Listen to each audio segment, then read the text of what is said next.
Kapan sih negara pasang badan untuk rakyat gitu loh? Kok selalunya rakyat dituruh ikut aturan ini itu? Mas, mohon maaf, kalau itu disahkan tanah musnah, ini jadi pintu legitimasi yang lainnya untuk lakukan reklamasi dengan dalih proses tanah musnah. Diambil hartanya, disita hartanya, karena itu yang paling ditakuti oleh semua koruptor.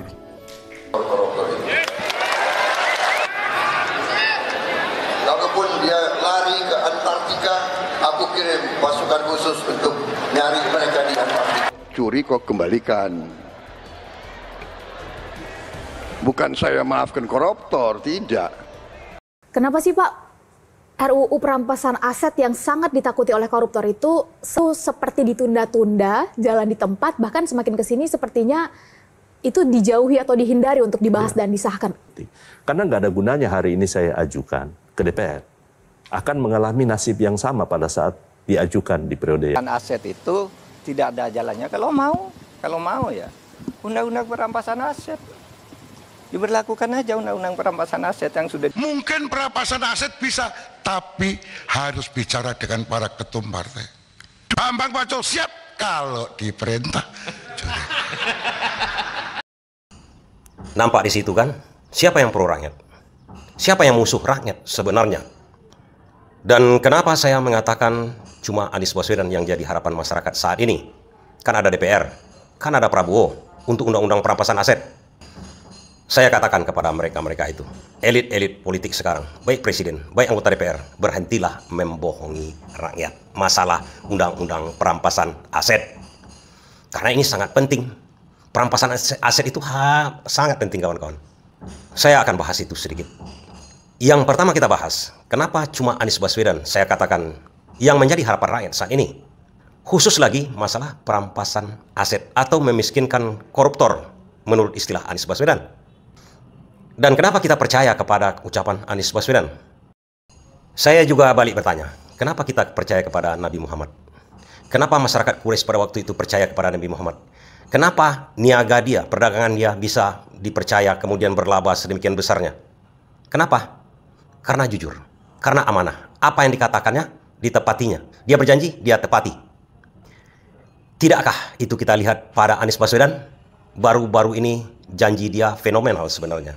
Dia dukung Pramono karena Pramono janji sama dia untuk masalah Kampung Bayam. Ditunaikan langsung. 2 hari setelah menjabat, Pramono langsung tunaikan janji Anies Baswedan. Ini luar biasa lagi. Anies yang berjanji, Pramono yang menunaikan. Karena Pramono didukung Anies Baswedan. Bagaimana dengan kampung akuarium yang ditempatkan oleh Anies Baswedan kembali setelah diusir oleh Ahok? Dan banyak lagi jejak rekam Anies Baswedan yang menepati janji. Kurang lagi. Makanya begitu Anies Baswedan mengatakan masalah memiskinkan koruptor, masalah undang-undang perampasan aset, siapa yang tak akan percaya itu akan diberlakukan dia? Satu unsur penting dalam good governance adalah bagaimana korupsi bisa dihilangkan. Pemberantasan korupsi dituntaskan. Dan itu mulai dari mana komitmennya harus tinggi dari paling puncak sampai ke bawah. Korupsi minimal 3. Korupsi karena kebutuhan, korupsi karena keserakahan, dan korupsi karena sistem. Korupsi karena kebutuhan biasanya gajinya cukup hidup 15 hari, 15 hari berikutnya tidak cukup. Ini harus dicari solusi. Sampai kapanpun akan muncul ini korupsi karena kebutuhan. Kenapa? Karena gajinya hanya cukup untuk hidup 15 hari. Terus 15 hari berikutnya apa? Ini harus solusi. Sistem remunerasi yang diperbaiki. Yang kedua, keserakahan. Keserakahan ini tidak ada batasnya, infinite. Namanya juga greed. Jadi kalau pertama itu need, yang kedua greed, itu nggak ada batasnya. Di mana kita mencegah greed ini untuk tumbuh? Rasa takut menghentikan keserakahan. Ketika ada hukuman yang menjerakan, maka hukuman menjerakan itu akan bisa meredam greed dan itu menjadi rasa takut. Tapi kalau hukuman tidak menjerakan, maka keserakahan akan mencari jalannya. Apa hukuman paling menjerakan dalam praktek korupsi? Dimiskinkan, diambil hartanya, disita hartanya, karena itu yang paling ditakuti oleh semua koruptor. Itu yang paling ditakuti semua koruptor. Yang paling ditakuti itu kehilangan hartanya. Pemiskinan ini harus, dan inilah yang harus menjadi pegangan bagi kita semua. Jika Anda umat beragama, dan jika Anda adalah umat Muslim, Anda percaya kepada Nabi Muhammad, orang Quraisy dan kita pun percaya Nabi Muhammad itu dipercaya karena dia amanah. Kata-kata dia sesuai dengan tindakan dia. Begitu juga Anies Baswedan. Namun kenyataannya sekarang pemimpin kita kan bukan Anies Baswedan. Di mana sebelumnya ingin mengejar ke Antartika para koruptor, sesudah itu memaafkan. Karena Anies Baswedan mengatakan, dan saya percaya itu, dimulai dari atas. Dari atas itu siapa? Ya presiden. Tapi presidennya berkata seperti ini. Anggaran, saya akan sisihkan anggaran khusus untuk pemberantasan dan pengejaran koruptor-koruptor ini. Kalaupun dia lari ke Antartika, aku kirim pasukan khusus untuk nyari mereka di Antartika. Bukan begitu, koruptor sudah tobat. Bagaimana tokoh-tokoh agama, iya kan? Orang bertobat tapi kembalikan dong yang kau curi.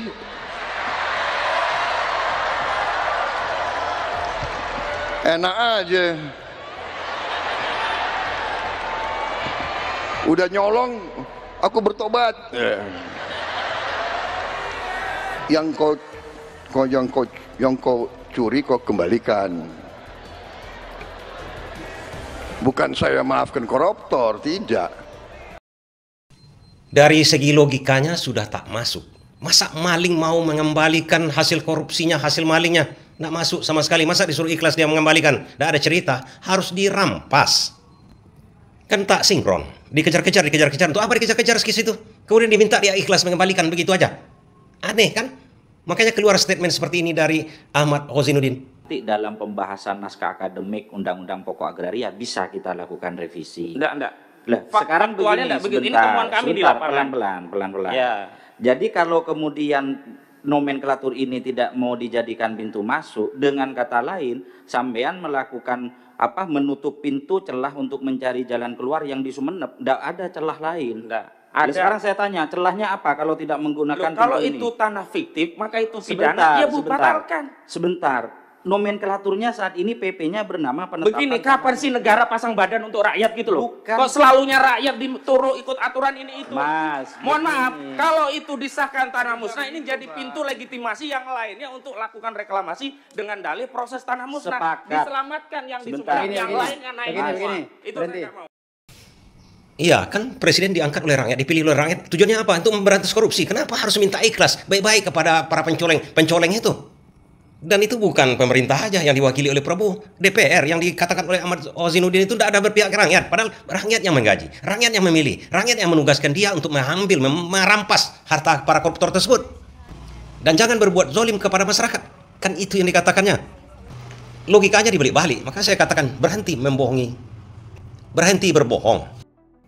Pertanyaannya berbohong kenapa? Ya, undang-undang perampasan aset itu dari tahun 2012 lagi itu dicanangkan untuk diberlakukan. Sampai sekarang, coba sampai sekarang katanya mau memberantas korupsi dan pro rakyat. Dan pertanyaan dari Shirley kepada Menteri Hukum dan HAM. Kenapa sih masalah undang-undang perampasan aset itu tidak diumumkan, tidak diberlakukan sampai saat ini? Jawabannya menceli-menceli. Menceli-menceli kenapa? Itu dari zaman kemarin dia menjual nama Mahfud MD lagi. Dan dikait-kaitkan dengan partai politik. Partai politik yang dikaitkan oleh Menteri Hukum dan HAM katanya mandek di DPR. DPR mengatakan di pemerintah. Kami ini hanya Korea di sini. Yang menentukan tuh bos di sana. Gitu loh. Mungkin perampasan aset bisa, tapi harus bicara dengan para ketum partai. Dulu. Kalau di sini nggak bisa. Teori saya. Jadi permintaan jenengan langsung saya jawab. Bambang Pacul siap kalau diperintah. Sekarang logikanya yang saya katakan tak boleh membohongi rakyat.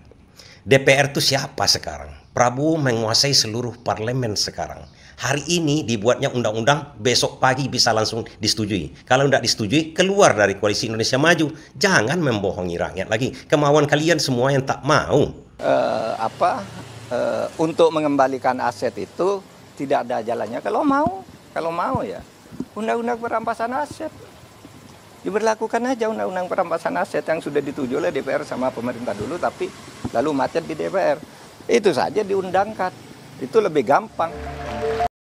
Betul, sangat gampang. Dan narasinya sama, anti korupsi. Tapi caranya itu, narasi yang dibangun adalah seperti ini. Di bawah pohon rindang tak berdaun, anjing pontong panjang ekor. Narasi yang disusun, janji yang disusun tak sesuai dengan realitas. Dan pertanyaan terakhir, apa sih untungnya perampasan aset itu untuk saat ini, negara saat ini dalam keadaan kolaps? Karena kalau itu tidak berlakukan, korupsi merajalela terus, orang tak takut lagi korupsi seperti kata Anies Baswedan, kita siap-siap menuju krisis. Dan untuk mencegah krisis tersebut, saya berikan jalannya. Undang-undang ini harus diberlakukan. Dan saya berjanji tadi, apa sih untungnya diberlakukan undang-undang perampasan aset ini? Begini, kita kasih contoh seperti begini. APBN kita hancur-hancuran sekarang. Katanya kesempitan fiskal, di mana kita butuh dana yang banyak. Dengan diberlakukannya undang-undang perampasan aset ini, coba kawan-kawan bayangkan, secara kesimpulannya saya buatkan dulu, nanti saya terangkan. Begitu undang-undang diberlakukan, diperiksa korupsi mulai dari reformasi kemarin. Siapa aja yang tersangkut. Dikembalikan, itu tujuannya, dikembalikan uang negara yang dikorupsi mereka. Walaupun entah di kemana-manakan, kesana kemari, dibelanjakan. Kalau tidak ada uang itu yang disuruh balikkan ke negara tersebut, sebanyak yang dikorupsi dia, disita aset-aset dia. Oke, disita semua aset dia, sampai mencukupi berapa banyak uang negara yang dikorupsinya. Contoh secara sederhana, masalah korupsi di Pertamina. Yang kabarnya untuk 5 tahun 1.000 triliun. APBN kita cuma 3.600 triliun, udah ngos-ngosan kita. Coba bayangkan, di satu BUMN saja, Pertamina, BUMN kita ini ratusan banyaknya. Bayangkan dulu. Dan semua kita menyadari, korupsi sudah di mana-mana. Begitu kata menteri tadi itu kan. Dia katakan, dia sendiri katanya tidak bersih. Artinya apa? 5 tahun 1.000 triliun. Coba bayangkan, Pertamina saja. Kalau 20 tahun, apakah melesat angkanya di atas APBN? Apa seluruh BUMN diperiksa? Apa tidak naik lagi menjadi 100.000 triliun? Seluruh jawatan diperiksa lagi? Apa tidak naik lagi triliun? Akan sangat gampang memenuhi APBN kita tanpa pusing pemerintah lagi. Tidak perlu rencana-rencana menaikkan PPN. Bahkan mungkin PPN bisa dinolkan untuk 5 tahun atau 10 tahun yang akan datang. Karena seluruhnya itu, uang-uang pajak itu udah habis digarong oleh mereka-mereka itu dari dulunya. Mungkin aja sedikit ada benarnya masalah dikatakan Prabowo, tapi bukan dimaafkan. Dengan ikhlas mengambilnya kepada koruptor itu tidak akan dikembalikan. Orang penggarong, penjahat, mana mau dia mengembalikan, dirampas. Tidak perlu dipenjara, kalau menurut saya pribadi tidak perlu dipenjara, diambil seluruhnya, diambil aja seluruhnya. Seperti ide Anies Baswedan. Coba bayangkan nanti negara ini, tidak jadi negara ini krisis keuangan. Tidak jadi lagi gara-gara kita bisa menerapkan undang-undang perampasan aset tersebut. Kan sederhana, tapi kok tidak mau? Pertanyaannya, kenapa mereka tidak mau? Apakah akan menjerat leher mereka sendiri? Ini sebenarnya yang ditakutkan oleh para elit-elit sekarang ini. Waduh,